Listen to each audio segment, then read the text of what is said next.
ఒకరోజు బ్యాప్టిస్ట్ చర్చిలో వెళ్ళి నేను ఉపవాసం ఉండి ప్రార్థన చేస్తున్నాను. దేనికోసం? అప్పుడు క్యాట్ ఎగ్జామ్ ప్రిపేర్ అవుతున్నాను. క్యాట్ ఎగ్జామ్ దేనికి రాస్తారు చెప్పండి? క్యాట్ అంటే పిల్లి కదన్నా అన్నారు పొరపాటున. క్యాట్ ఎగ్జామ్ దేనికి రాస్తారంటే MBA కోసం రాస్తారు. MBA లాంటి చదువులు చదవాలి అంటే క్యాట్ ఎగ్జామ్ రాయాలి. Cat GRE. క్యాట్ ఎగ్జామ్ కోసం ప్రిపేర్ అవుతున్నాను. ప్రిపేర్ అవుతూ ఉంటే వెళ్ళి ఒకరోజు ప్రార్థన చేస్తుంటే ప్రభు నాకు ఒక దర్శనం ఇచ్చాడు. కళ్ళు తెరుచుకునే ప్రార్థన చేస్తున్నాను, కళ్ళు మూసుకొని నిద్రపోవట్లేదు, కళ్ళు తెరుచుకునే ప్రార్థన చేస్తున్నాను. ప్రార్థన చేస్తూ ఉంటే ఆమోసు గ్రంథం ద్వారా ఆయన మాట్లాడి అనేకమైన జనాలు నెత్తి మీద టోపీలు పెట్టుకొని తెల్లటి వస్త్రాలు వేసుకొని ప్రభు అయిన యేసు క్రీస్తులోనికి పరిగెట్టుకుంటూ రావడం నేను చూశాను, నా దర్శనంలో చూశాను. ప్రభు అన్నాడు, నువ్వు ఇందోర్ అనే పట్టణానికి వెళ్ళాలి అన్నాడు. ఇందోరా? ఏంటిది? నేను ఎప్పుడు ఇన్లా, ఆ ఊరు ఎక్కడ ఉంటుందో నాకు తెలియదు. మ్యాప్లో ఎతికా, ఇందోర్ అనేది మధ్యప్రదేశ్లో ఉందని తెలిసింది. వెళ్ళిపోయా రాత్రికి రాత్రి. ఒక బ్యాగ్ తీసుకుని దాంట్లో 2 చొక్కాలు 2 ప్యాంట్లు వేసుకుని వెళ్ళిపోయా. ఏమో ఎచ్చులుగా వెళ్ళిపోయా. అక్కడ చూసి చలి, అక్కడికి వెళ్ళిపోతే రైల్వే స్టేషన్లోనే ఉండాల్సి వచ్చింది. నాకు ఎవరు తెలియదు అక్కడ.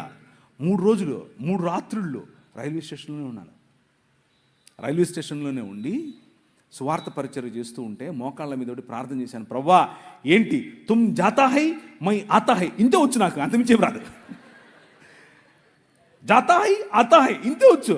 ప్రవ్వా ఏంటి ప్రవ్వా, నాకు ఈ భాష రావట్లేదు, నేనేం చెప్పాలి అని అంటే అనర్గళంగా మాట్లాడటానికి హిందీ ఇచ్చాడు. దేవునికి స్తోత్రం కలుగును గాక. అనర్గళంగా, మామూలుగా కాదు.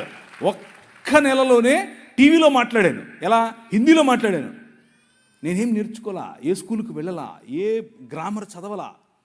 కానీ వాళ్ళు నన్ను సౌత్ ఇండియన్ అనుకోరు.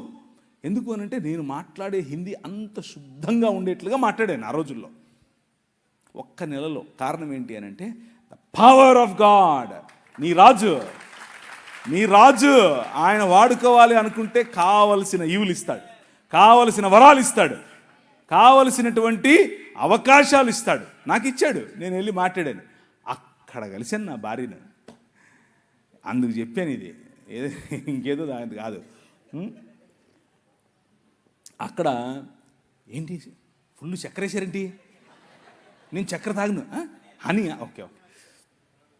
అక్కడ నేను పనిచేసేటటువంటి, అంటే నేను ఏ సంఘంలో అయితే వెళ్ళానో ఆ సంఘం పాస్టర్ గారు అమ్మ లడ్డులాగా దొరికాడు అనుకున్నాడో ఏమో తెలియదు, కానీ వాళ్ళ కూతురునిచ్చి పెళ్లి చేశాడు. నిజంగానే ఆయనకు నేను లడ్డూగా దొరికానో లేదో తెలియదు, కానీ నాకు మాత్రం నా భార్య లడ్డూగానే దొరికింది. మామూలు లడ్డు కాదు. ఇప్పుడు నేను చేసే పరిచర్య, మీకు కనిపించే పరిచర్య, నేను చేసే పరిచర్యల్లో ఒక 10వ వంతు మాత్రమే.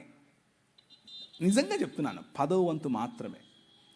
చర్చ్ ప్లాంటింగ్ కానివ్వండి, రోడ్డు మీద పడుండే వాళ్ళని తీసుకొచ్చుకోవడం కానివ్వండి, పిల్లలను పెంచడం కానివ్వండి, డిసైపుల్షిప్ ట్రైనింగ్ కానివ్వండి, బైబిల్ కాలేజెస్ కానివ్వండి, బిజినెస్ యాజ్ మిషన్ అనే పరిచర్య కానివ్వండి, వ్యాపారాలు స్థాపించే పరిచర్య కానివ్వండి, పొలిటీషియన్స్గా ప్రజలను రిలీజ్ చేసే పరిచర్య కానివ్వండి, ఇలాంటి పరిచర్యలు, అనేకమైన పరిచర్యల్లో నా భార్య నా ముందు నాకు వెనక్కుండి నడిపిస్తాయి.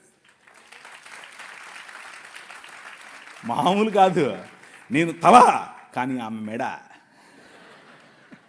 ఆమె ఊగినట్టే మనం ఊగాలి, ఏం ఆప్షన్ లేదు. ఫోన్ చేసింది, ఎప్పుడొస్తున్నా? మీరేమో 2 గంటల వరకు చెప్పాలంటారా? అంత కుదరదు. అక్కడ హైకమాండ్ స్విచ్ చేసింది, వెళ్ళిపోవాల్సిందే, వేరే ఆప్షన్ లేదు.